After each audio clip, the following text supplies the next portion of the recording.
Hello everyone, welcome to Wayfront Cloud, where we demystify cloud computing and make it fashionable for everyone. In this video, I'm going to show you how to launch an Ubuntu server on AWS EC2. If you are here, it's very likely you are taking my Linux course and you are going to set up your Ubuntu server that you will use throughout the course. Now, first thing first, how do we log in onto our AWS account? You have done that in the past when you did sign up for your IAM user. So if you remember, you go to the login page. If you have not watched my video on how to set on an IAM user with administrative access, please do so now. So here I'm going to show you how to sign in using your IAM user. We created an IAM user earlier on called IAM admin, and then it has a password which you should have as well. I'm going to go ahead and sign in. It's going to ask for my MFA code, so I'm just going to go back to my Google Authenticator. You should have yours on your phone. This is the codes for IAM admin user. As I can see here, 744028 is the one I need. I'm going to just click on sign in. This should be able to take me to the AWS console, where I'm going to be able to launch an EC2 instance. Once you have successfully logged into your account, I'll recommend that you go onto the top right and look at the regions, and you should pick Ireland, right? So pick Ireland as the region that you are going to use for launching your instance. You learn about regions in the AWS course.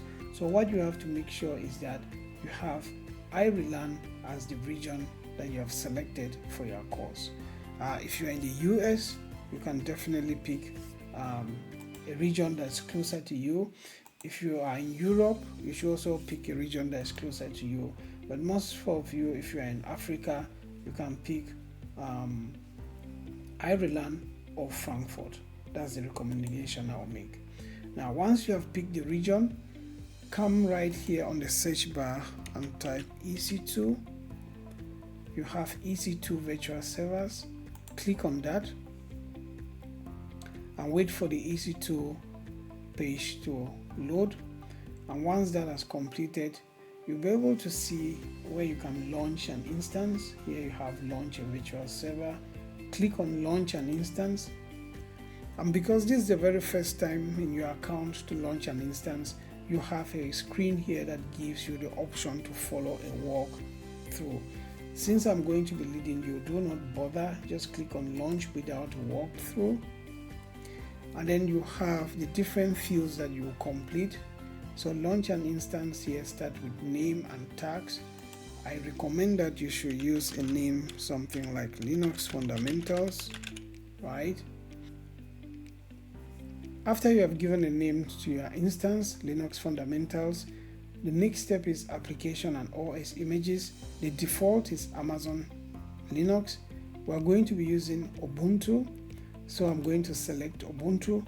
But if you decide to use the Amazon Linux, that's quite fine. You can still follow the course with Amazon Linux selected.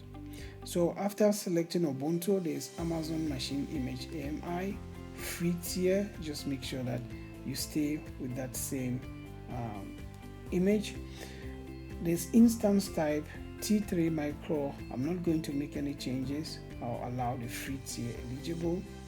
The next step is key pair, very important. I'm going to come here and I'm going to click on create new key pair. I'm going to give it a name, something like Linux Fundamentals key pair. If you notice, I'm just putting dash where it's supposed to be space. And the next step that's very important is choose the .ppk. We're going to connect on our Ubuntu server using PuTTY, and you'll see that in our next video. So just go ahead and click on create key pair. When you click on that, the key pair is automatically downloaded. As you can notice here, it's on my download folder.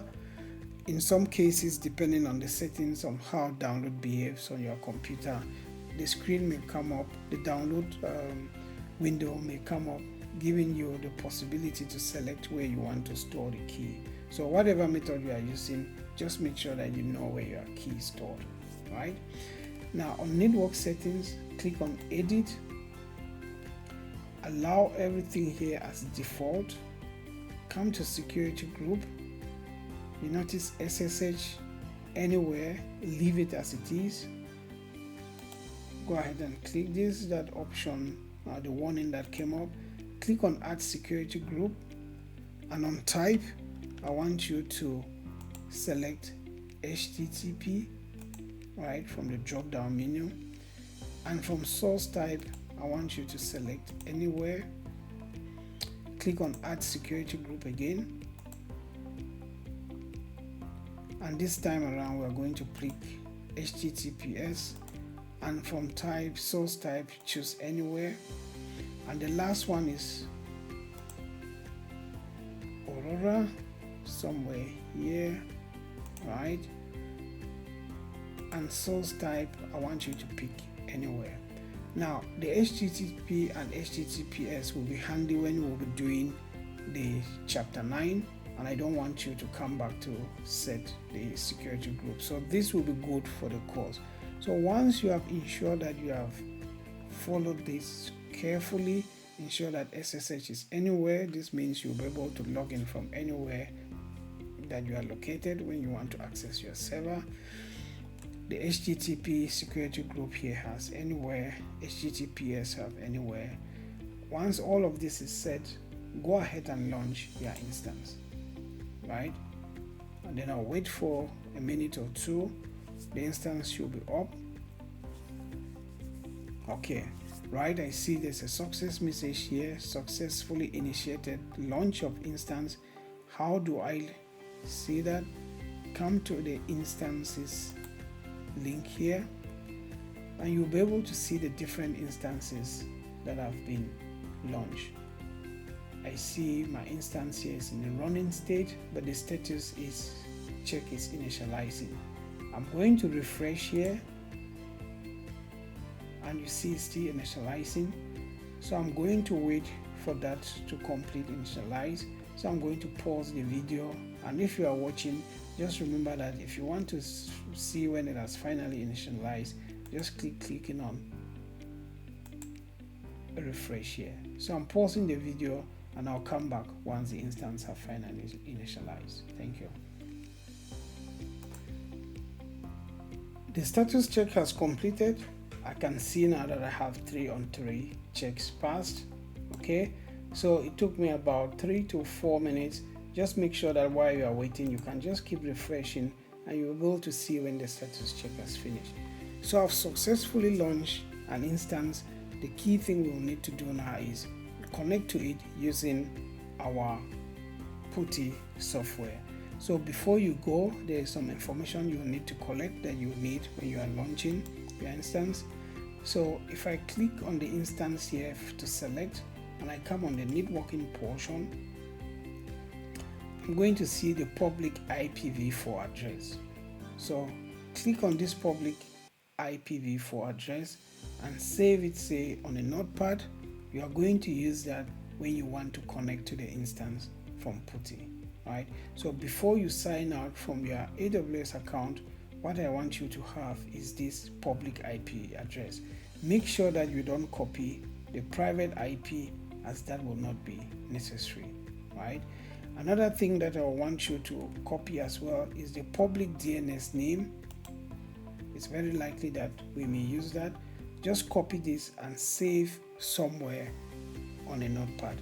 But the good news is the AWS account is yours, so if at any time you want to come and check this information, you can log in, come back to the Linux instance, and then collect this information. But just copy this information now, both of these, and keep, and we'll use them in our next video, which is to log into the instance using PuTTY. So thank you for watching. Go ahead and sign out, and see you in the next video.